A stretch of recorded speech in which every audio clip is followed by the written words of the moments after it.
Hi guys, it's me ChazzaHD and welcome to tonight's stream. Hopefully you guys are all doing well. And of course, as the title says, this video or this stream, I guess both, is going to be about the Mercedes Formula 1 team. Of course, they've had a very surprising start to the season in terms of being surprisingly so poor when they've dominated Formula 1, of course, before this season for about an 8-year or 7-year period. Again, nobody saw this coming in 2022. I think we felt that maybe, if they wouldn't be the quickest team, that maybe it would be similar to 2021, where they would be, at the absolute worst, the second quickest, but still very competitive for race victories and pole positions. But this season, they have been very, very poor. As the title says, this has been their worst car that they have produced in a decade. And of course, in tonight's stream, what I'm going to get into is how the season has gone so far, what the problems have been and were, I guess to a certain extent, but kind of still are for the Mercedes team, and look at also exactly how those problems have happened for them. Also, I will look at how they've improved their car, because they have improved their car, they have improved their car quite a bit in the last month or so, so we'll get into that as well, and also look at how they're faring at the moment in the championship, look at the gaps they've been behind the top two teams, and get into looking at the future as well, and where they could maybe bounce back and be up there with Ferrari and Red Bull very, very soon. Hopefully, by the way, you guys who are watching, hopefully you're doing well. Hopefully, no matter what time it is in your part of the world, no matter what part of the world you're from, hopefully you're having as best a day as you could possibly be having. And hopefully, with me tonight, you'll share your opinion on the Mercedes F1 season so far. And yeah, as the stream goes on, and as I'm talking about Mercedes, make sure to post in the live chat, your thoughts as to Mercedes, and also your thoughts as to what I am saying about the Mercedes team. So yeah, make sure as the stream goes on to post your comments, so then at some point I will read out all the comments in the chat that I can. Also, after I'm done with Mercedes, I will also get into some news in the Formula 1 world and some, I guess, further reaction to what happened in Monaco. Obviously, the days after any Grand Prix, there is further reaction, so I'll get into that later on. But yeah, the first thing and the main topic of this stream is going to be about Mercedes. So let's get into the Silver Arrows. And yeah, Mercedes this season have been very, very poor. But how did it start out for them? Of course, from 2014 to 2021, Mercedes were obviously by far the best team in sport. And you could argue in that period that Mercedes, some of the results they've got and the form consistently they showed, you could argue that that era of 2014 to 2021, that this Mercedes team was, in that era, the best F1 team we have ever seen. But coming into 2022, of course, completely new regulations, and Mercedes, I think coming into the season, it was definitely expected that they would be one of the teams, given the personnel they have and the quality of certain members, such as the designer James Allison. We thought they would definitely be at the sharp end of the field. Now, in the first test in Barcelona, we saw something from Mercedes that was actually quite common for them, which was not to show anywhere near their full hand just yet. And of course, Ferrari and I think more so Red Bull were definitely closer to their final product than Mercedes were. Mercedes essentially turned up to the first test in Barcelona with a car that was just a basic 2022 car. It wasn't the actual car they were going to run with, and they used the Barcelona test essentially as, I guess, ground for them to just get an understanding of how these new cars work. Also, to help the drivers get an understanding of how the cars work, and to get some important data from the test in regards to them compared to their rivals, and to see just how things are. But definitely, after this Barcelona test, there was no way we could say where Mercedes kind of were, because, like I said, it wasn't the real Mercedes 2022 car. But then, when we came to the second test in Bahrain, we saw the real car, and we saw some very radical designs from the Mercedes team as they turned up to the Bahrain test. And that's a great picture right there of the radical design of the side podless Mercedes car. Caused a lot of talk in the paddock for sure. I think slight controversy to start with, because the Red Bull team boss Christian Horner, I think initially believed it was against the spirit of the regulations, but then he went back on it.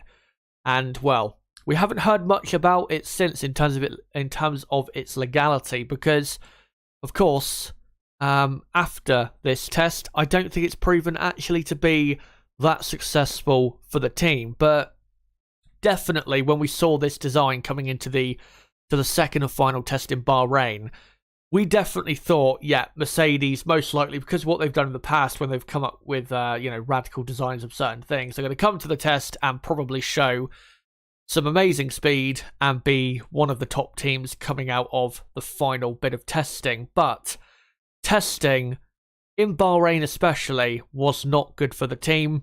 The car just was not handling anywhere near as well as I think the drivers and the teams were hoping and expecting in Bahrain.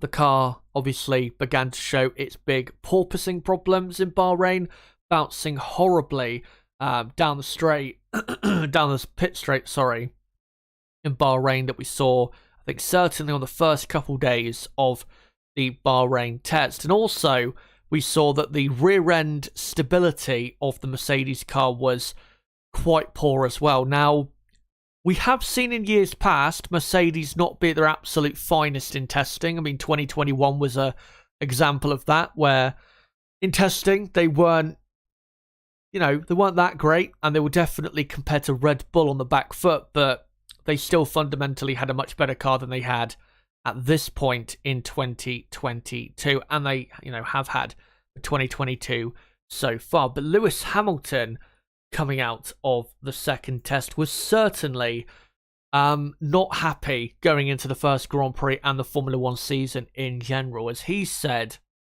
coming away from the test, "We are not the quickest at the moment. Ferrari look quickest, then perhaps Red Bull and maybe McLaren, but we're currently not at the top."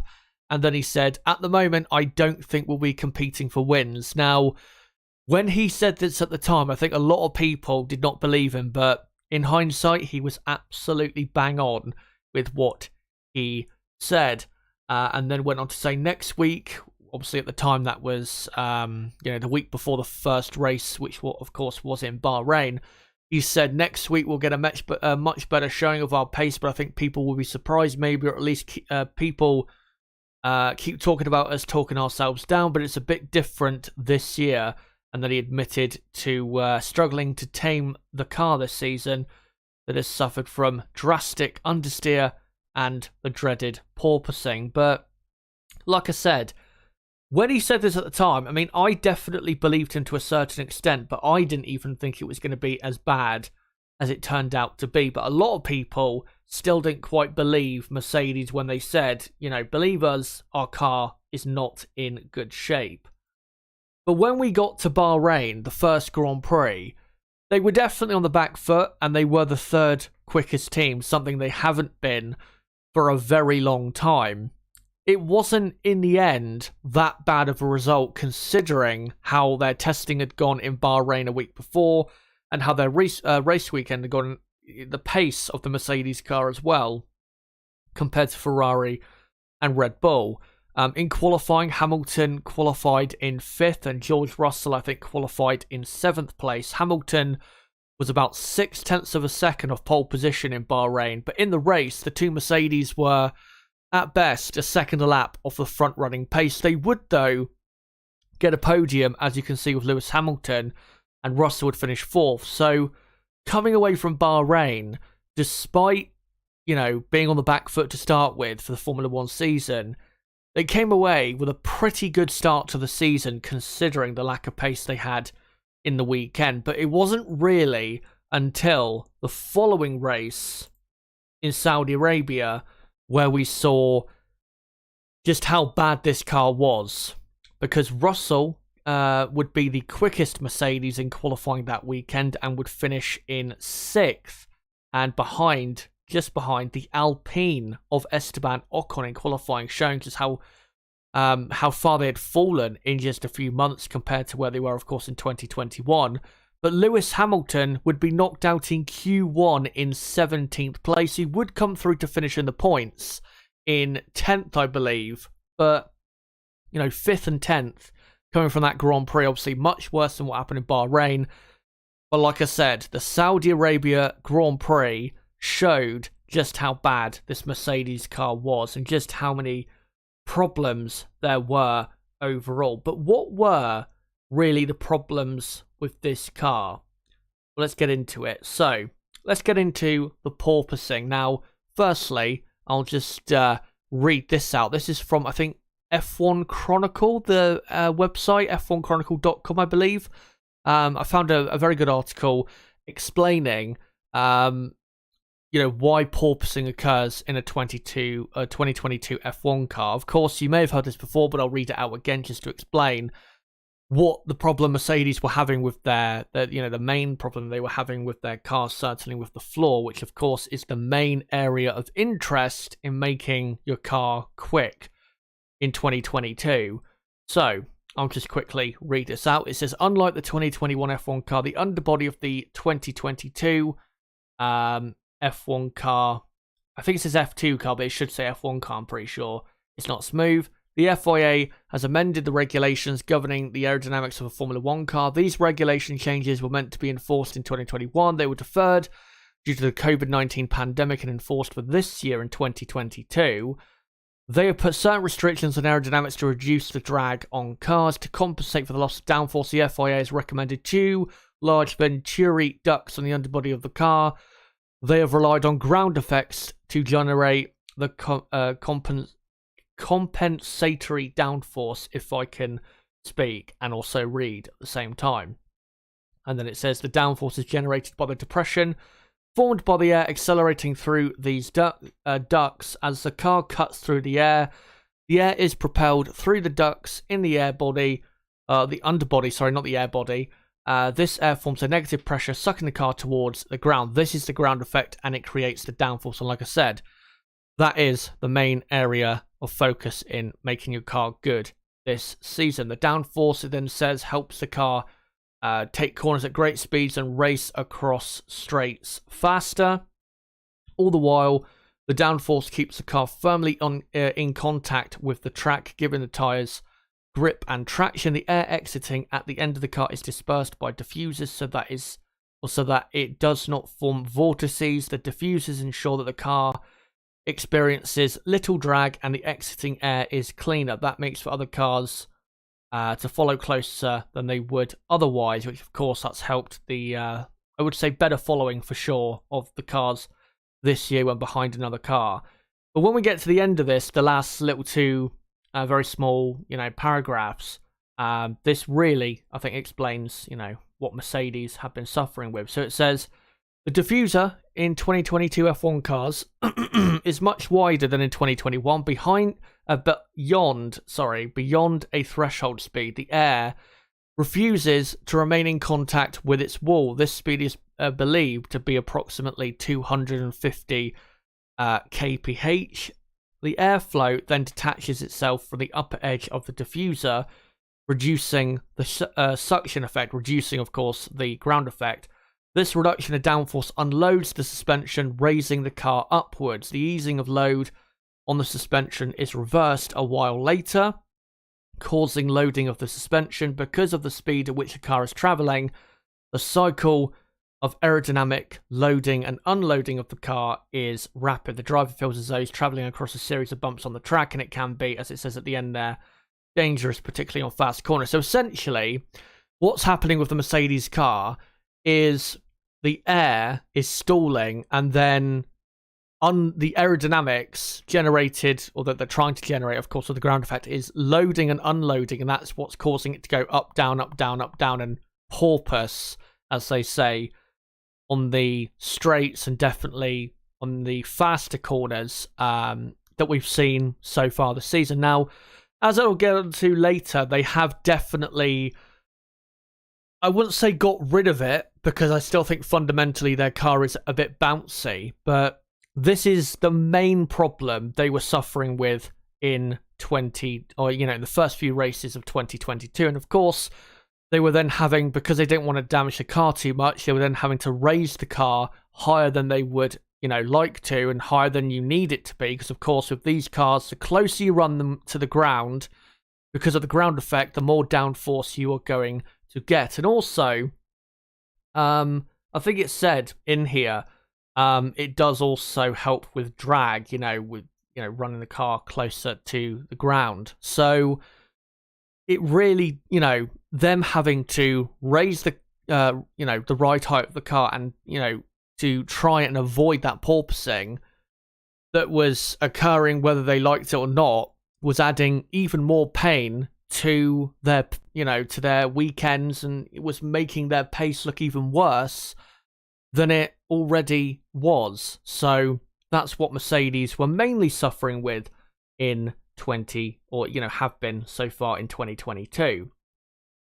And then also, because of the porpoising, and also because I think of a lack of straight line speed that the Mercedes power unit does have this season, we saw this at the very start of the season, that in the speed traps, the Mercedes powered cars were not that quick. As you can see here in Jeddah, the main speed trap, the quickest speed trap around that track on the far left hand side, you can see how many Mercedes-powered cars are in the bottom 7 or 8. I mean, the highest placed one, I think, is Russell in the Mercedes Works car. But he is, 7 kilometers an hour, or he was in Jeddah, 7 kilometers an hour off the pace of the quickest car down the speed trap, which was, of course, the Red Bull. Now, remember, the Red Bull has probably, in terms of its floor, probably the best on the grid, in terms of they don't suffer any porpoising and they have very low drag, which is why the Red Bulls this season have been so quick. And that's also, when it comes to Mercedes, the reason, another reason why they've been slow in a straight line is, not just because I don't think the Mercedes power unit has been pulling, the type of power that it needs to really help this team, but also because of the porpoising, it's definitely been affecting their straight line speed. And I think probably to a certain extent for the others, but I think definitely it's a combination of the power unit isn't that great, but also the porpoising for Mercedes definitely holding them back. So those were, at the start of the season, the main problems, and that's why Mercedes were so slow. They were pretty much, definitely in the races, they were pretty much a second a lap off the pace of Ferrari and Red Bull, and were just pretty much worse in every area. Again, they had too much drag on their car, lack of straight line speed, and also their power unit wasn't great. The only thing I guess you could say which was a positive is that it was reliable, and still is.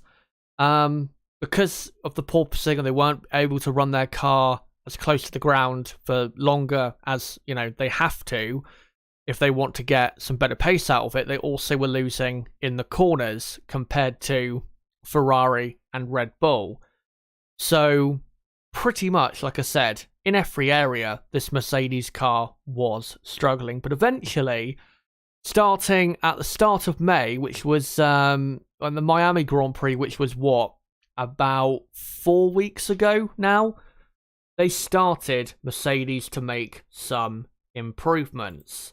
As you can see here. I think this is an article I grabbed from, or a screenshot from an article I grabbed from Autosport, I believe.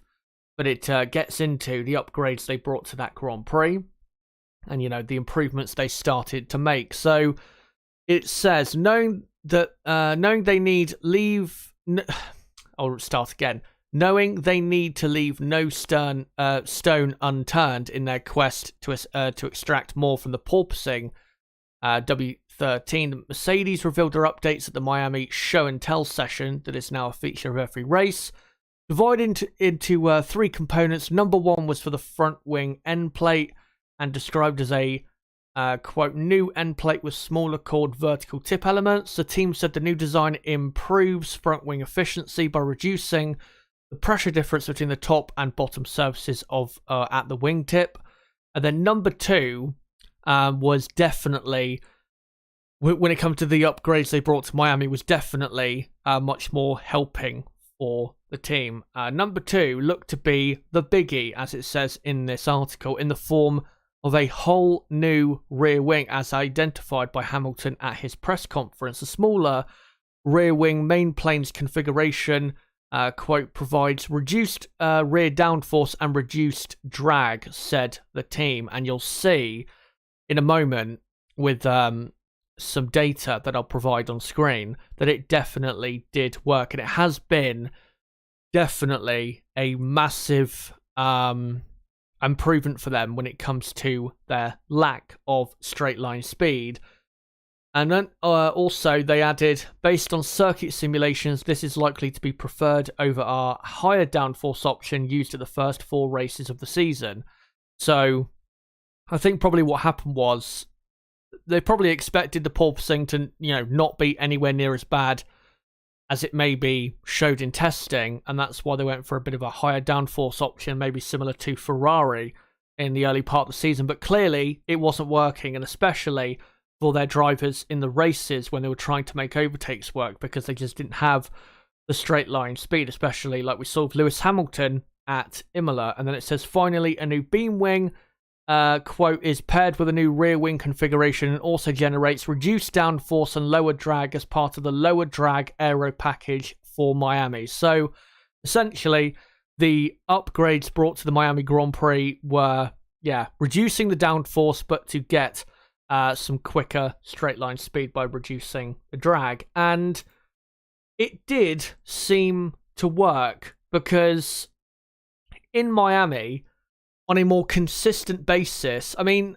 with Lewis Hamilton in the quickest speed trap around the Miami track, he was 7.5 kilometers off, 7.5 kilometers an hour behind the quickest car, which was the Red Bull, like I said, in the quickest speed trap. But if you compare the Mercedes in all of the speed traps in qualifying in Miami, in all of these different parts of the track where the speed was clocked for top speed, consistently Mercedes were appearing higher in all of them than they were in Saudi, I believe. If I just try and go back to this one, you can see in all of the speed trap, finish line, intermediate 1, intermediate 2, the 2 Mercedes cars a lot lower down in the overall order. But then if we go the Miami one, they are definitely quite a bit higher. So it definitely did work, but there was still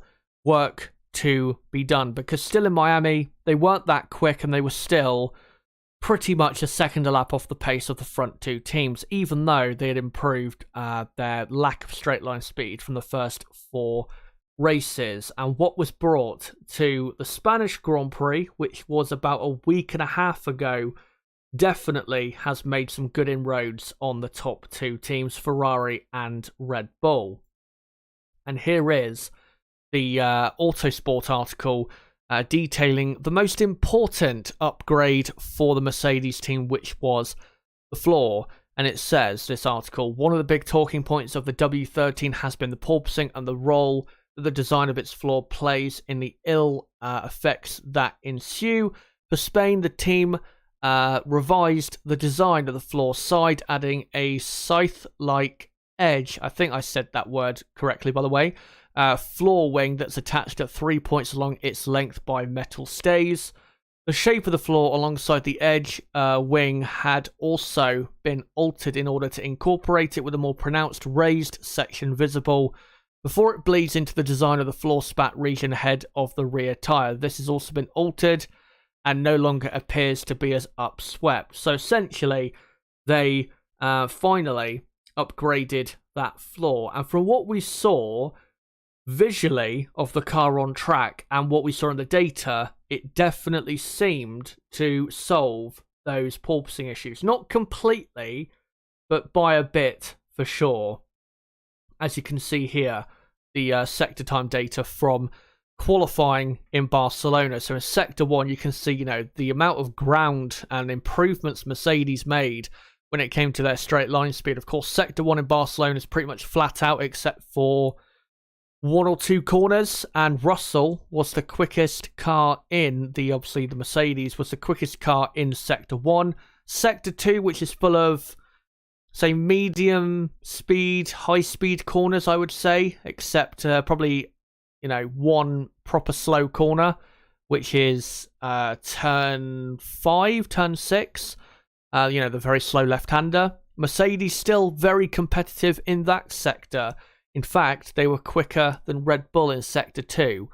But in Sector 3, they were miles off because, as we saw in Monaco, their slow corner speed is still lacking quite a bit, which I think may have, something to do with, that downforce they took off at Miami, taking away some rear downforce. I mean, rear downforce is more important normally in fast corners because it's the part of the car that really gets tested the most in those type of corners. But I think that could be definitely a reason why they are, much worse possibly than expected or before in the slower corners, because they were pretty competitive in Barcelona in Sector 1 and Sector 2, but in Sector 3, it was more like the Mercedes of, pre-Barcelona, where they were just miles away and more competitive, really, with the upper midfield teams rather than the top 2 teams, Ferrari and Red Bull. So, definite improvements were made, but not quite, they weren't quite there with the whole thing. And when we got to the Monaco Grand Prix, which of course was a few days ago, we again saw that slow corner performance was quite poor. And again, maybe it has something to do with some of that downforce they took off in Miami to help reduce the drag. Of course, if you're suffering a downforce problem and a drag problem, you do have to compromise at some point with, one or the other. So, maybe that is, why that's happening for them. Also in Monaco, because it's a bumpier track than the Barcelona track, we did see a bit more of that porpoising from the Mercedes car. And, definitely wasn't the most comfortable car to drive in Monaco, and definitely not as comfortable as it was to drive in Barcelona. You do have to remember, Barcelona, the track was resurfaced in 2018, and Monaco, obviously, it's a street track. It doesn't, I'm sure it's been resurfaced, but definitely not for a very long time that I can remember, unless someone wants to prove me wrong on that. But Mercedes, up until this point, progress has been made, but they're still not quite there. They've cut the gap really down to, say, 0.6 of a second, maybe half a second at best, if one of their drivers, has a lap where they get everything out of themselves and don't make any mistakes. I reckon they could probably, be about half a second off the front running pace. But if I cut to this, you'll see the gaps that they've been off of pole position or the leading, people this season. So in Bahrain, surprisingly, Lewis Hamilton was only 0.6 of a second off pole position. In hindsight, that was an amazing effort because in the race, they were at least half a second slower than that in comparison to Charles Leclerc, of course, who got pole and won that Grand Prix. And then in Saudi, their quickest man was Russell, and they were pretty much a second off the pace. In Australia, Hamilton was their quickest man in qualifying, and they were, again, pretty much a second off the pace, even though their race pace wasn't too bad. Imola, of course, we didn't have a proper normal qualifying session, and obviously on the Friday we had the normal Q1, Q2, Q3 session, but Mercedes had both cars knocked out in Q2, and then Q3 was in the wet when obviously Q2 was in the dry, so not really comparable, that session. Not really representative, I guess you could say, that session. So the gap you're seeing there for Imola, that is the closest or the highest placed driver for them in that sprint race they had. George Russell, that's the gap he was behind Max Verstappen. And of course, that sprint race was only 21 laps, that sprint race? So, to be 36 seconds off, and obviously he was stuck in traffic, but because Mercedes was still struggling a lot with straight line speed, that definitely, was a massive reason why they were so far off in, just a short amount of laps. But Imola, I would say, was probably their lowest point in terms of how far away they were from the absolute front. And then in Miami, slightly closer with that extra straight line speed that they showed, and with the drag they cut off. Then in Barcelona you can start to see that with the floor upgrade they made some progress. And then in Monaco, I think the reason in Monaco they were a tenth worse than in Barcelona was, again, slow corner performance was, I think, exacerbated a bit more so Monaco than in Barcelona, because in Barcelona you don't have as many slow corners as you do in Monaco, but also because the Monaco track, like I said, is bumpier than the Barcelona one, Mercedes were struggling quite a bit with that. So in terms of pace per lap, or not per lap, but in qualifying, they are improving, but they're still not quite there yet. Now, what I'm going to go on to now with Mercedes is I'm going to go on to a quick article to do with Mercedes that I saw a couple days ago from Auto, Motor and Sport. Let me just try and find this, and then I'll display it on the screen. Or it's an article that's been translated by Tammy, or at Vettel Leclerc on Twitter, which if anyone is involved in the F1 Twitter community, you'll know exactly who that is. She's great at what she does in help spreading news around the F1 community. So let me just quickly go to this, and yeah, you have this article, which is I'll just scroll up. It's basically Michael Schmidt, who is a German journalist, one of the best in F1's been around for 30-40 years. He's probably, you could argue, the best journalist in Formula 1, certainly for the stuff he reports. And basically he covered a lot of the topics from Grand Prix and stuff he heard, and just analysis that he made about certain other teams. I'll probably read this out after we are done with Mercedes. But with Mercedes, this part of the translation was ended by him talking about, of course, the Silver Arrows. And he said that Martin Brundle, who, of course, on a Friday practice day, will go out and watch the cars on track, certainly in practice too. And he said that Martin Brundle told him that the Mercedes car looked like the worst balanced car in Monaco. They still, and then it says they still have a small working window. The GPS data has shown in Barcelona that Mercedes is by far the fastest car in high-speed corners. That is a massive improvement for them. Because I remember in testing, reading out articles or bits of news coming from the paddock that was saying that in the fast or high-speed corners that Mercedes were actually very poor. So that is definitely a big improvement for them. And then he says, so Silverstone could be very good for them. And then it ends by it saying, Schmidt says that Mercedes has issues in the slow speed corners because they lack mechanical grip. So Baku and Montreal will be tricky, which is true. But the Mercedes engineers say that Silverstone could be good. They think they could be at Silverstone on par with Red Bull and Ferrari.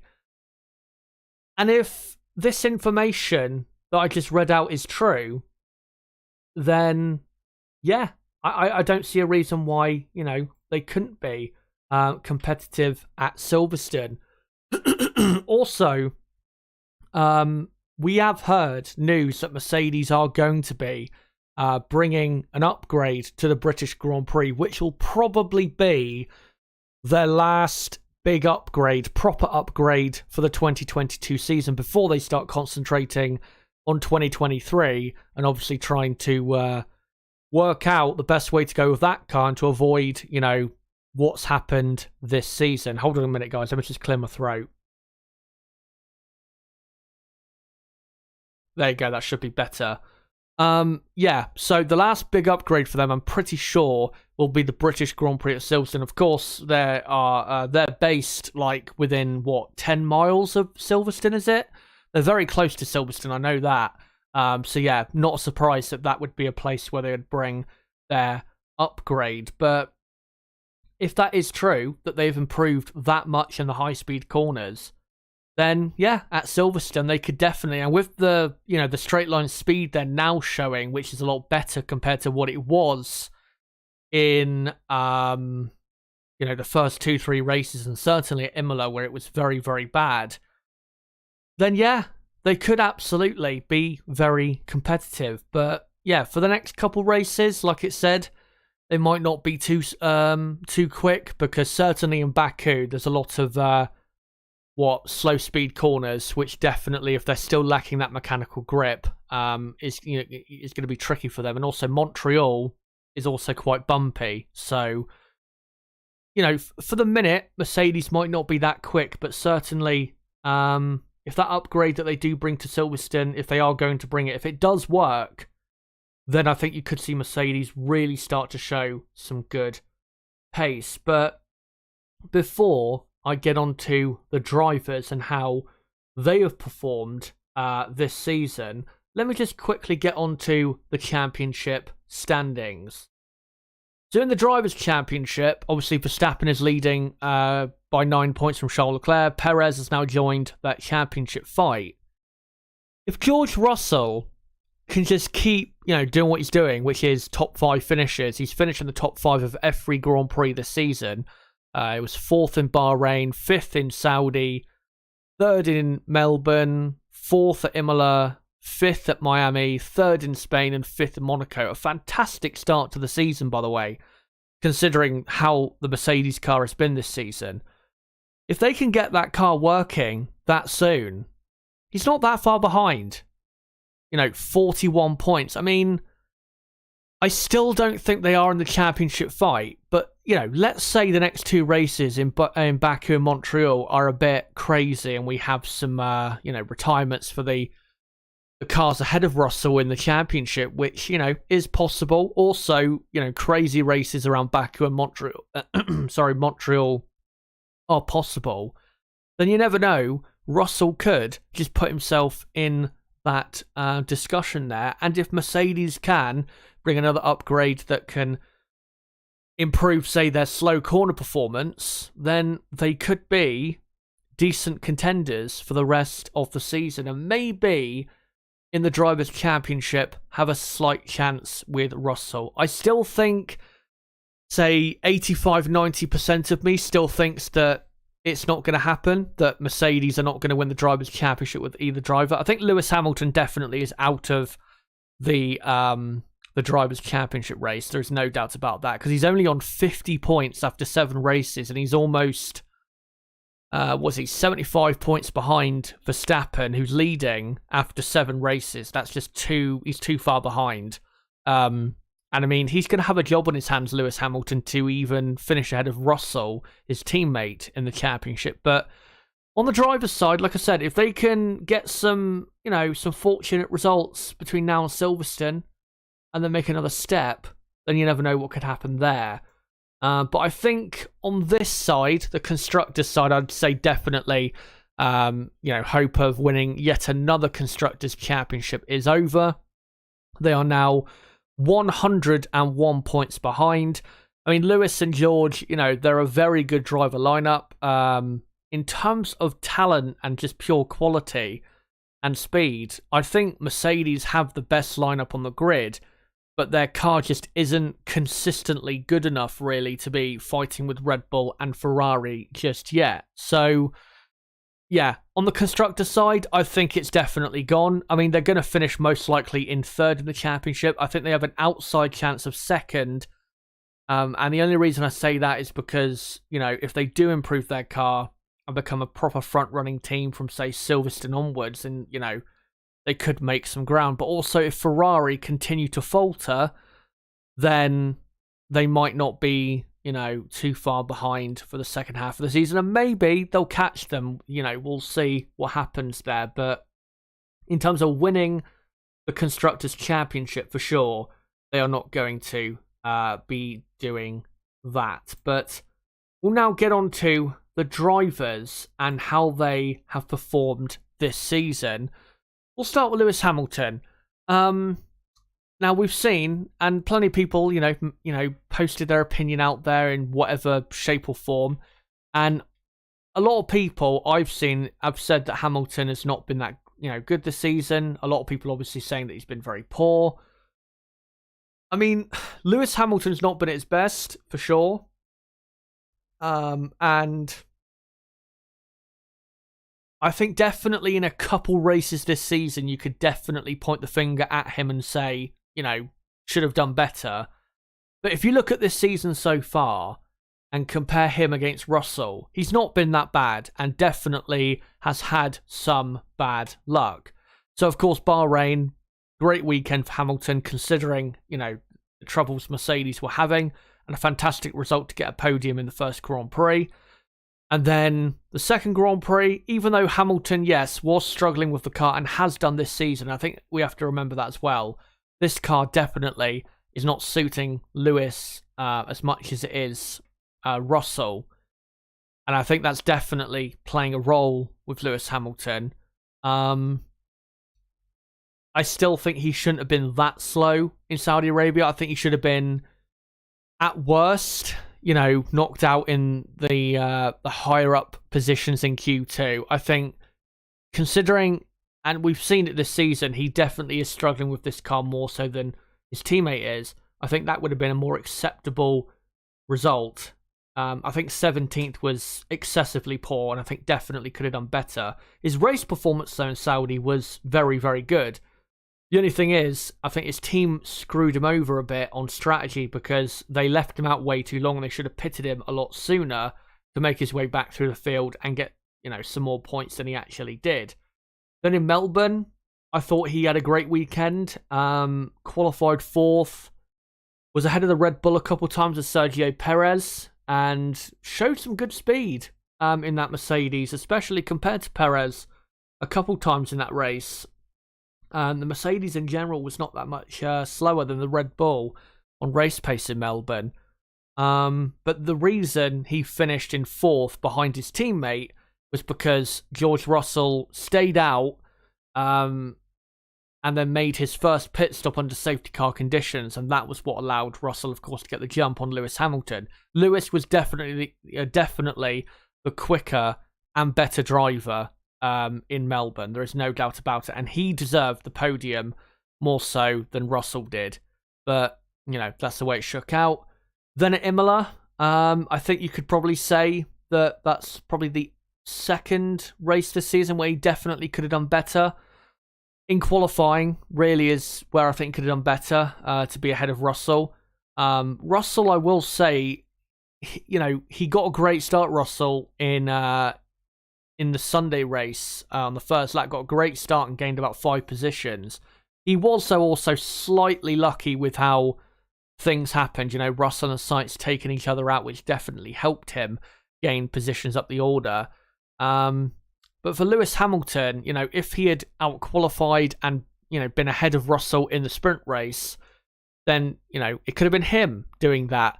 in the Grand Prix on the Sunday, but he didn't put himself in a position to be, in there, and ended up putting himself after his effort in Friday qualifying, ended up putting himself in a position where he was going to be just stuck in this position, as you can see on your screen, in traffic for the entire race. And we also saw with him, definitely, in that race, that the lack of straight line speed was, very apparent in that Grand Prix, because he just couldn't make any headway on the cars ahead and ended up finishing in 13th place. A very poor result for him, but definitely I think that was a weekend where he could have done better. And then Miami, I mean, out-qualified by Bottas in an Alfa Romeo certainly wouldn't have been great for him, but I don't think that was necessarily down to him. I think that was more so just Mercedes was still not that quick, and Alfa Romeo were pretty good in Miami.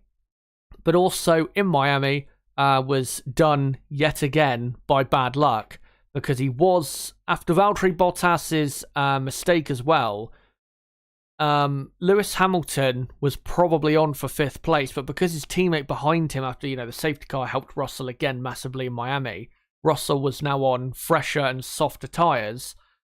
Russell was now able to have the pace to be able to pass Lewis Hamilton and finish in 5th. Now also, at that Grand Prix, Mercedes could have pitted Lewis Hamilton and should have pitted him for fresh tyres, but for some reason they decided not to. But certainly in Miami, Hamilton was the better driver. Just again was done by bad luck when the safety car came out and all of that. And then the last couple races have been Barcelona, out-qualified by Russell. Not necessarily a bad thing. He's been out-qualified by a teammate before in Barcelona. He was out-qualified by Valtteri Bottas by half a second in 2019. So isn't necessarily a bad thing, Hamilton being out-qualified by Russell in qualifying, but his race performance was absolutely brilliant. Of course, got a puncture on the first lap because of Kevin Magnussen, but then came roaring back through the field and showed some very good speed. And the only thing that was, the only other thing that went wrong for him was obviously that water leak, which caused the two Mercedes to back off, but Lewis Hamilton obviously lost out more having to do that. So bad luck again for Lewis Hamilton there. Then in Monaco, yes, he was out-qualified by Russell, but with that final lap situation in qualifying where Perez caused the red flag, who knows what could have happened. Lewis Hamilton definitely in that weekend was looking as though he could have out-qualified Russell in qualifying, but yeah, with the red flag coming out, obviously he didn't have the chance to go any to go any quicker. He did actually do a much improved first sector as well on that final lap, so who knows what Lewis would have done if there was no red flag. Not only Perez obviously crashing, Alonso obviously crashed as well, which would have caused a red flag anyway, even if Perez had not had his accident that then turned into a double accident with Carlos Sainz. But all in all, if you look at Lewis's season so far, it's not been, like I said, it's not been anywhere near as bad as people claim. I mean, he's lost out really on how many extra points? Probably,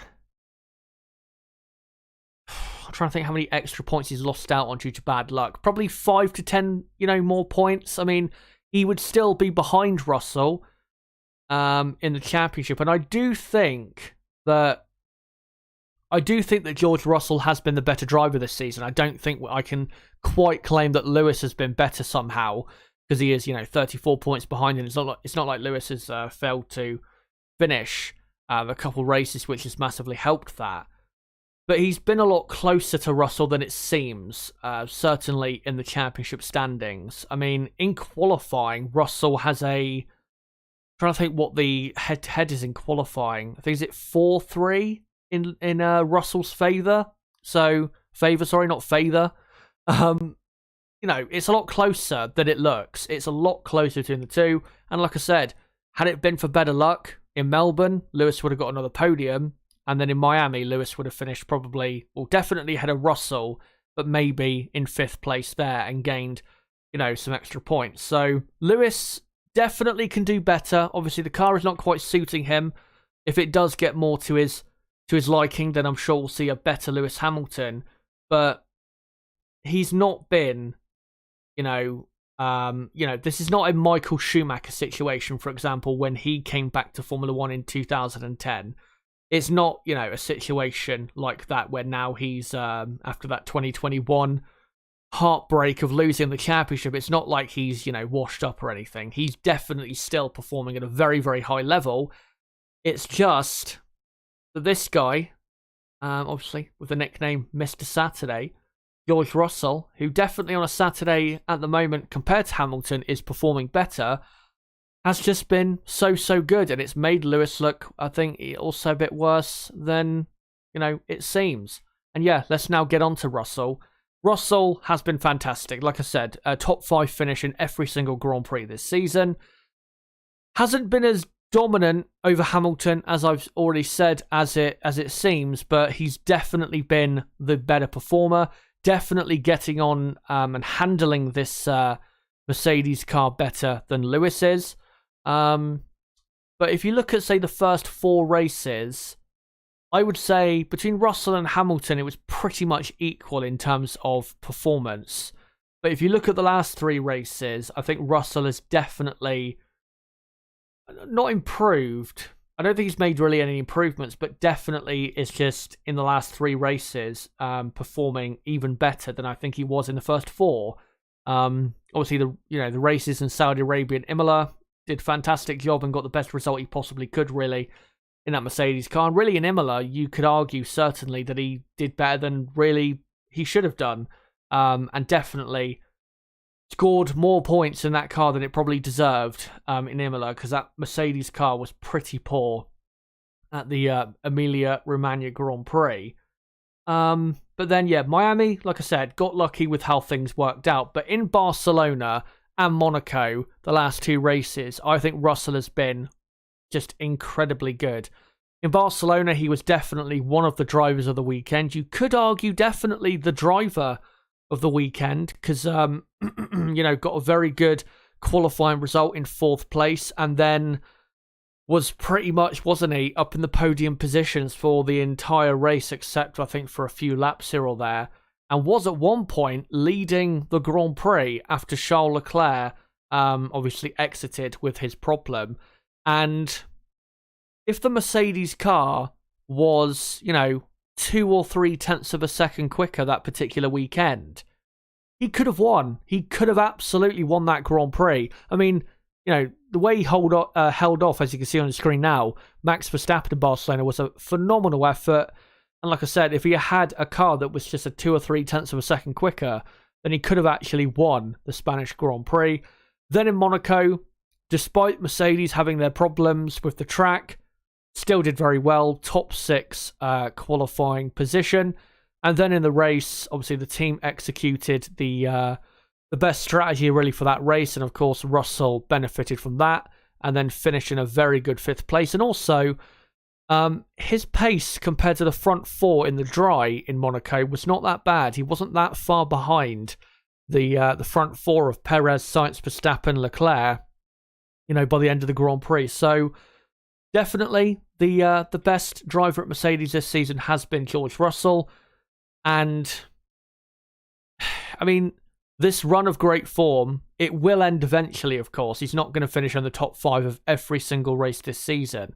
If he was, that would be an incredible accomplishment, considering just how bad at one point Mercedes were. But yeah, at some point, Russell, his form will dip for whatever reason, whether it be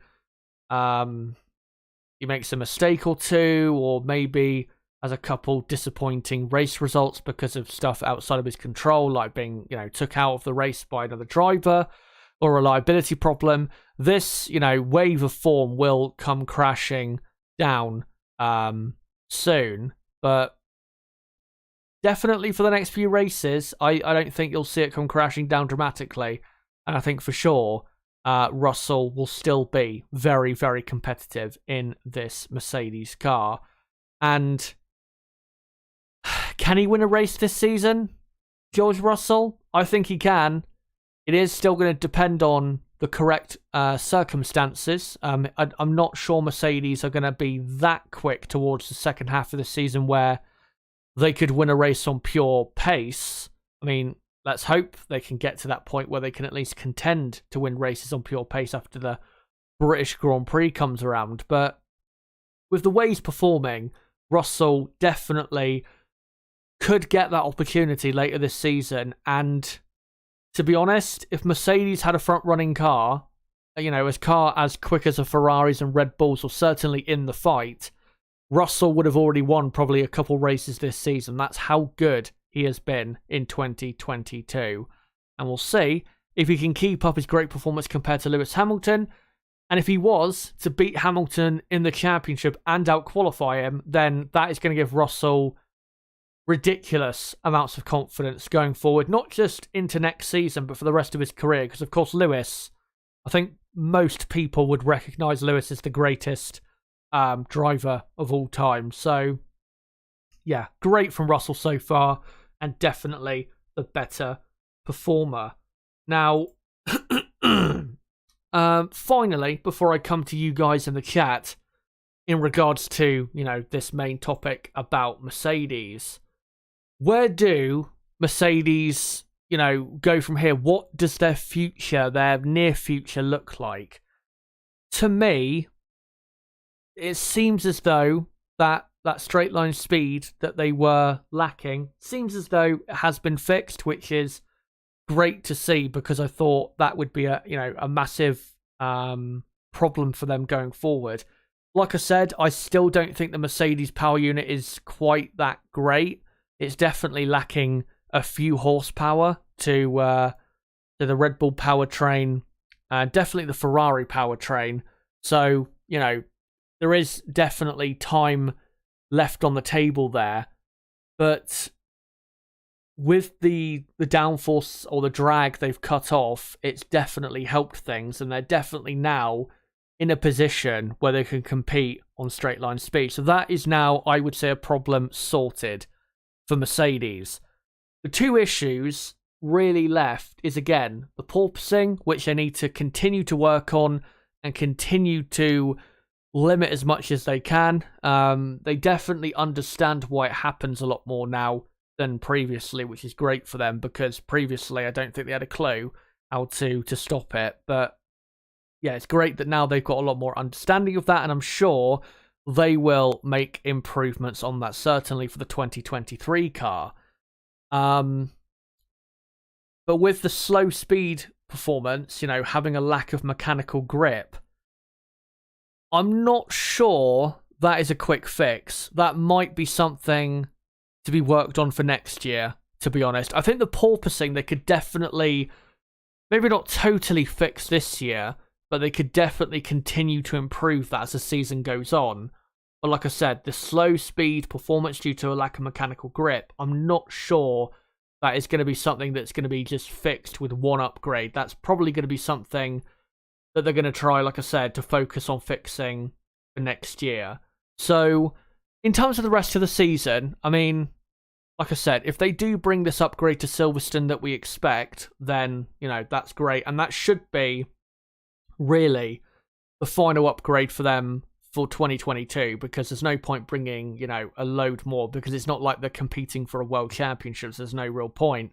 They may as well, after Silverstone, once they brought that upgrade, they may as well focus on 2023, because, with the improvements they have made and the much more knowledge and understanding they now have, they can definitely become title contenders again in 2023. And certainly they have the drivers to be up there fighting with, Verstappen, Perez, Leclerc, Sainz next season, or anyone else who maybe joins that party in 2023. Hopefully we'll get more up there in 2023.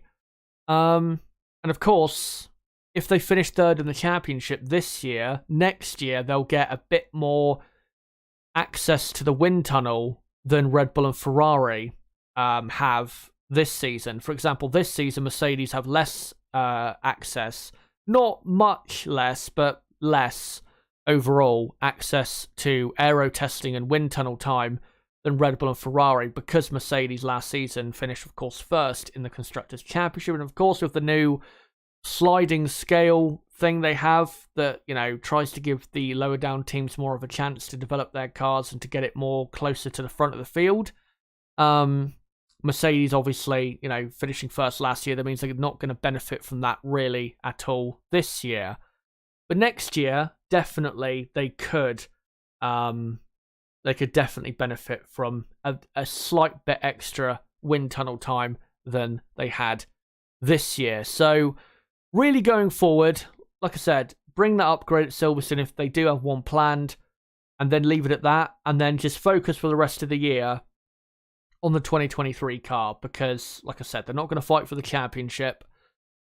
And like I said earlier, I mean, Russell still has a decent chance of a driver's championship push, but that's only if Mercedes, start becoming a race-winning team, which we don't know if that's going to happen. Of course, they haven't even won a race this season. The first time since 2011, by the way. They've not won any of the first 7 races. So, yeah, that's, the chances of Russell contending for the championship are quite low. So, they should just forget about that really in the second half of the season and concentrate on the 2023 car. Now they know, more so what the porpoising was caused by, and now they have an understanding basically of the reasons behind their lack of speed in certain areas. Hopefully, with the personnel they have and the minds, the intelligence they have at that team, they should be able to make some very good progress on this car next year, because, they do have some very intelligent people at that team. Like I said, James Allison, main designer pretty much. One of the best designers in F1 and has been for the last decade at least. So I have no doubt that Mercedes F1 can get back to winning races and winning the World Championship. I think, again, this year, I don't think that's going to happen. But next year, I think there is a good chance that they get back to a race-winning and certainly title contending level. And hopefully, Hamilton and Russell will, still be, for the rest of this season and also next season, performing at a pretty high level. Because, of course, that would help Formula One massively if we had even more top drivers fighting at the front of the field. But the last thing I will get into before I come to you guys in the chat is this article that I saw on racefans.net. And it was a quote from Lewis Hamilton about the Mercedes car. I'll just quickly show that on screen. And yeah, this is on racefans.net. And Lewis Hamilton said the team still needs to understand more about its 2022 car. Although his championship hopes are realistically over, he doesn't yet think the team should abandon work on its current car in favour of next year's. I mean, at this point, I agree with that, but certainly in a couple months from now, they've got to definitely start focusing on next year's car. And then he said, quote, "I've really not thought about that. I think we've got to figure out what's wrong with this car before we can make another car. If we just started making another car, we could easily get it wrong. So I think it's about getting on top of this one fully, which we still haven't got on top of, and then give us a guideline of where to go." However, he added, "There's definitely loads of things that I would not want from this year, from this car on next year's car. So I've already put those in. So they're already, on that path, I guess, to next year." And then Toto Wolff had something to say. He said, "I think we haven't had porpoising returning. We are just bottoming out. We are just hitting the ground in a very different way. The car is too stiff, too low." And Wolff said it was just the same gap like it was in qualifying in Barcelona. And then, so it's probably realistic where we ended up. The car is good for 5th and 6th, and Norris beat us to it, but we shouldn't have expected any miracles, particularly in Monaco. Yeah.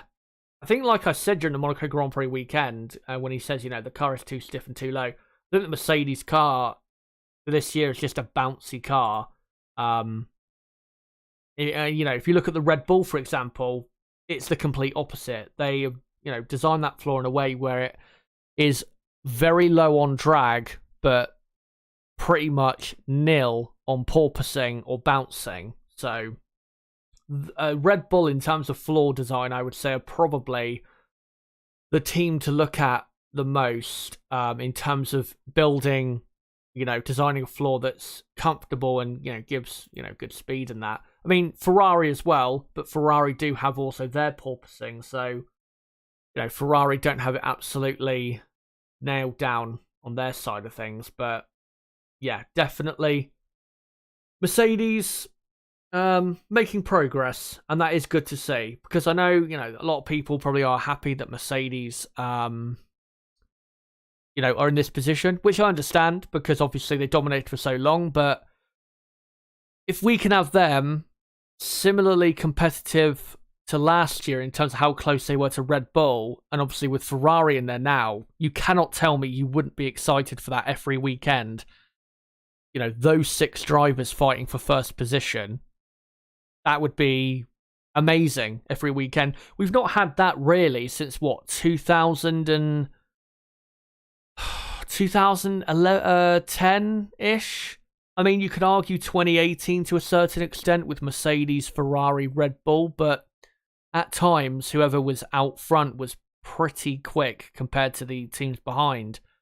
And like I said, it's been a while since we've had 3 teams on similar-ish pace. So that would be, like I said, great to see. So hopefully we do get to see that. But guys, I'm going to come to you in the chat now. Hopefully you'll have posted your comments in regards to Mercedes' season so far, and what you've thought of what I've said, and what you think of what their season has been so far. Also, let me know in the chat what you've thought of the drivers' performances. Do you agree with me in terms of Hamilton and Russell, or do you disagree? Let me know in the chat. And also, comment section down below. And yeah, just make sure to keep posting your comments in the live chat, and I'll get to them in just a moment. Just want to say, if you are new to the channel, then don't forget to subscribe to for more F1 content like this. I will be covering, of course, the next 2 races in Azerbaijan and Canada in its entirety from Thursday, where we're going to be doing a preview for both Grand Prix, all the way through to the Monday. We'll be doing a more, in-depth review or more in-depth look at those particular Grand Prix. And also, of course, during the weekend, I'll be doing or covering every session with a watch-along, practice 1, practice 2, practice 3, qualifying and the race. Also, race previews, race reactions, qualifying previews, all of that for the next couple races. And of course, the next race in Baku is in... the weekend is in 9 or 10 days from now, the next Grand Prix. So yeah, if you are new to the channel, then don't forget to subscribe. Bottom right of the screen, you can do it right there. And as well, don't forget for everyone watching to smash a like button and share this video and channel everywhere you can. And as well, if you are new around here, don't forget to follow me on Twitter at ChazHD5, and don't forget to join my Discord server, link below in the description. But I'll just going through the chat now.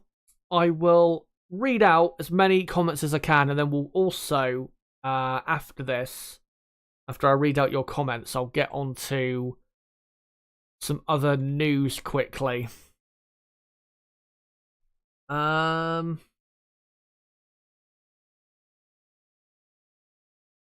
me just find some here. G Walker says, "Hi Chazza, very interested in Merc, major problems, design, floor, side pods, etc."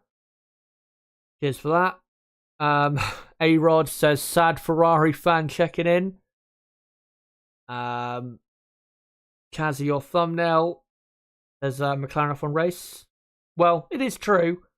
It is their worst car in a decade. I mean, people may argue that the 2012 car was actually better than this year's car, but I think with that 2012 season, I don't think the Mercedes car was actually that great in 2012. I think it was more so McLaren.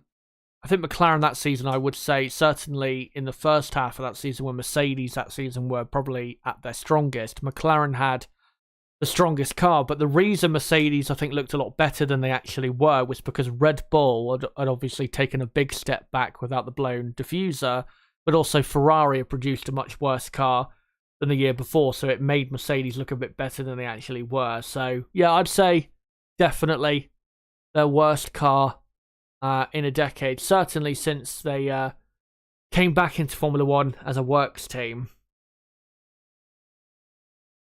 Tonkase says in the chat, of course, he's one of my moderators, says, Honda do not get enough credit for the engine they have developed. Yeah,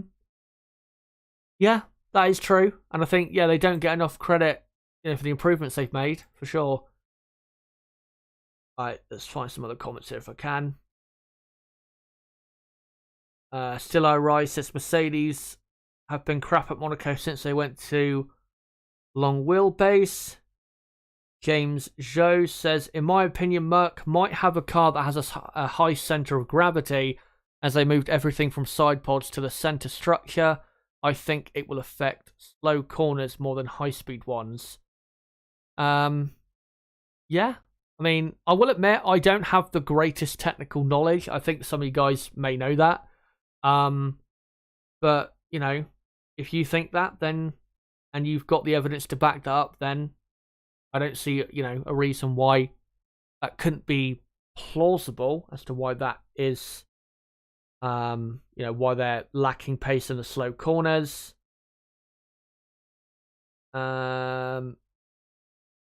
Let me just look at some other comments here in chat. A lot about Monaco, which I'll get into in a second. Yes, George is faster. There's G Walker.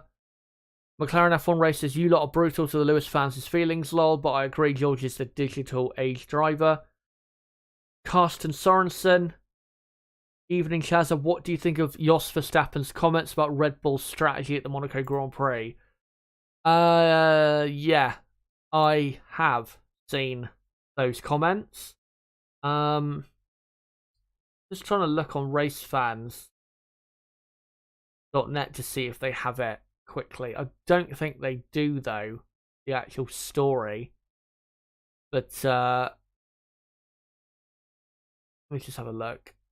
No, I don't think they do. But, yeah. I saw the comments from Jos, and, yeah, I didn't expect anything different. I mean, obviously, he's a massive backer of his son. He wants his son to become, one of the greatest drivers in history and wants him to win multiple championships, which he definitely has the ability to do. But what Red Bull did in Monaco was, precisely the right thing to do. I mean, the thing is, when they pitted Sergio Perez, for example, to go onto Inters a lap before, or 2 laps before Max, that wasn't necessarily Red Bull putting Perez on a better strategy. That was Red Bull trying to force Ferrari into reacting to what Red Bull were doing. They were trying to force Ferrari into doing something and, making a mistake. Which, of course, with Charles Leclerc, is exactly what they did. But the best strategy was to, stay on the wet tyres and then go from wets to dries. Most people who did that actually benefited from doing so. So, it's not like Perez was put on the better strategy. I mean, if they wanted Verstappen to finish ahead of Perez and to win the race himself, then in hindsight, they should have probably kept Verstappen out there on the wets. But if they had done that, because Verstappen was behind Sainz on track, Verstappen probably would have ended up still finishing third, because obviously Perez was still able to jump Sainz, despite Sainz doing the best strategy, I think, for the race there. So, at the end of the day, what Red Bull did was absolutely fine. And, hopefully Red Bull will allow Sergio Perez, to fight. for the championship, because I think certainly he's proven that that he can maybe not win it, but definitely well, I think he's got a chance of winning it, but I think he's definitely for the next few races for sure. He can be right there with Verstappen and Leclerc as a contender, but I'm not sure when it comes to the very end of the season he'll be able to stay with them. Not because of team orders or anything like that, but simply because Max and Charles are better drivers. But in Monaco, Sergio was just better than Max. There's nothing else you can really say about it, I'm afraid, for Jos.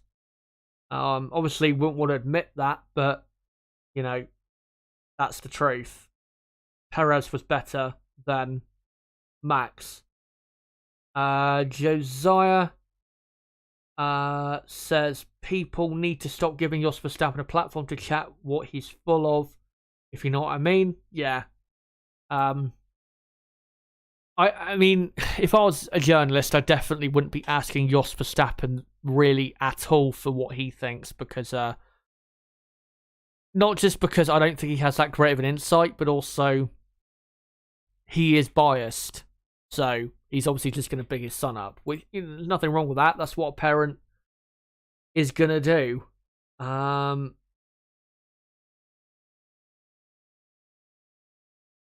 me find some other comments here if I can.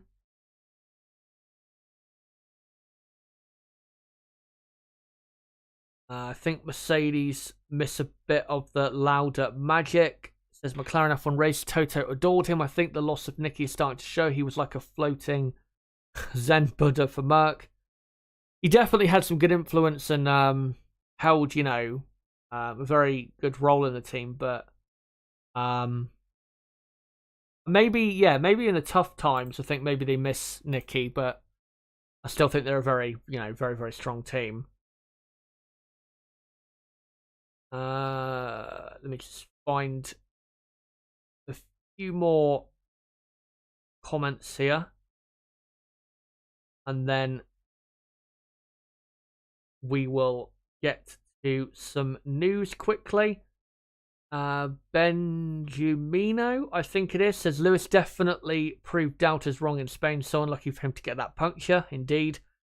And says Mercedes and Red Bull are both struggling with the budget cap, so Ferrari have hope.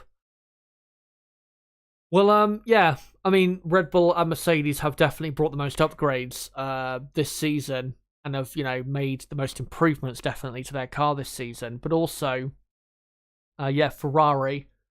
I mean, Ferrari technically have more development time than Mercedes and Red Bull, because obviously they finished lower in the championship last season. But Ferrari have not upgraded their car that much. I mean, they brought a new power unit, the upgraded second PU for this year for the car, but the only upgrade they've really brought to the Ferrari was in Spain, which I'm not sure actually if it's like, compared to Red Bull, if it's really improved the car that much. I think we're not going to really see whether that it has or not until really the next couple of races. Because if Red Bull just bounce back and, at tracks where Red Bull will definitely be stronger, more so than Ferrari, if Red Bull just bounce back to the form they were in Miami or Imola, then hasn't really done anything for the Ferrari team. So Regara says, Perez is probably better on his tyres and smoother, but Max is faster. Leclerc may be better as well, but he drives for Ferrari. So, yeah, that is true. But, let me just quickly see if there's some news to read out. Oh, yeah, there is. Of course there is. Just remembered. So, here we go. So Sergio Perez has signed a new 2-year deal at Red Bull. He'll remain at Red Bull for at least 2 more years. The team was confirmed. Obviously joined for 2021. 2 race wins for them, and then he went on to say this has been an incredible week. Winning Monaco Grand Prix is a dream for any driver. Then to follow that with announcing, I will continue with the team until 2024, just makes me extremely happy. I'm so proud to be a member of this team, and I feel completely at home here now. We are working very well together, and my relationship with Max on and off the track is definitely helping drive us forward even more. We have built tremendous momentum as a team, and this season is showing that. I'm excited to see where that can take us all in the future.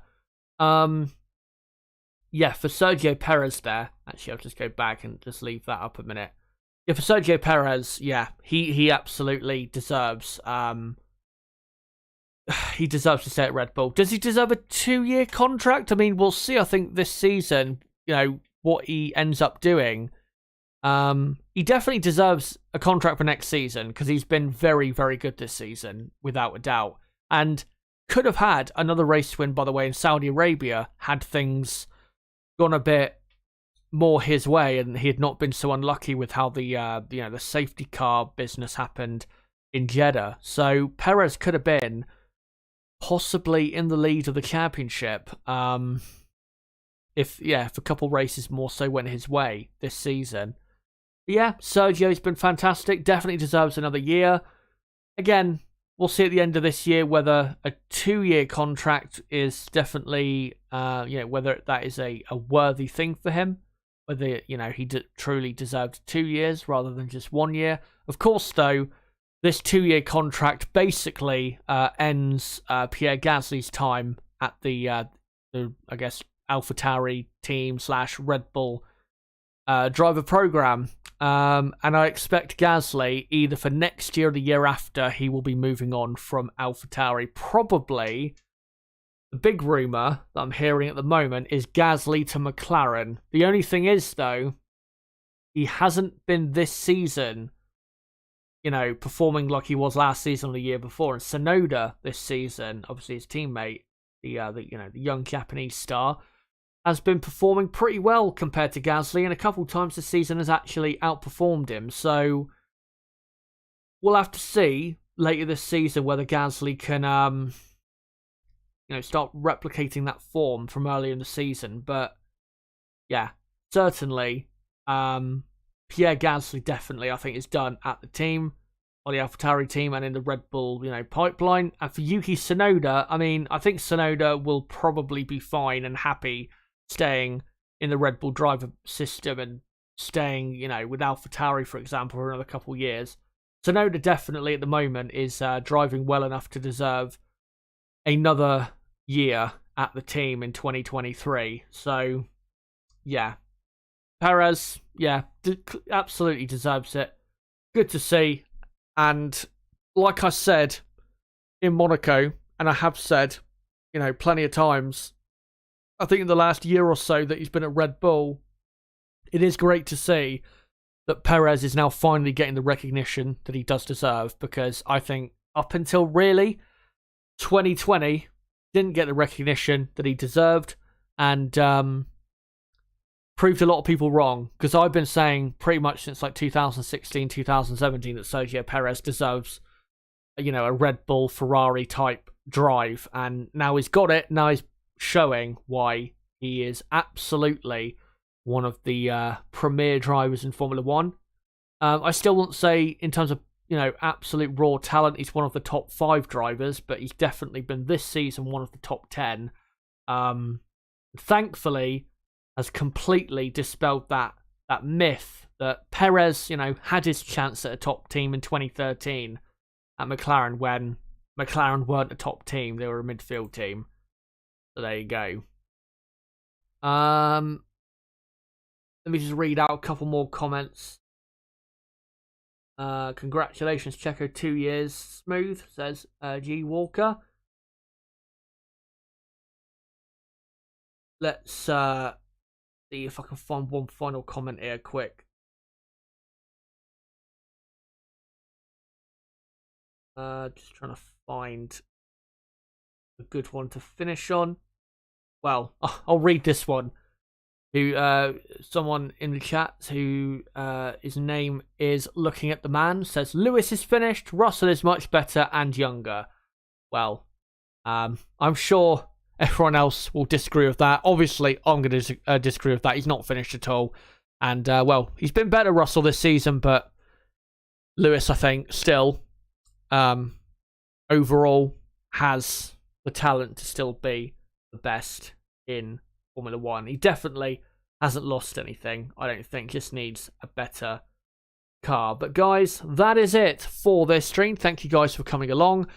There won't be any clips coming from this stream because this has only been really about one topic.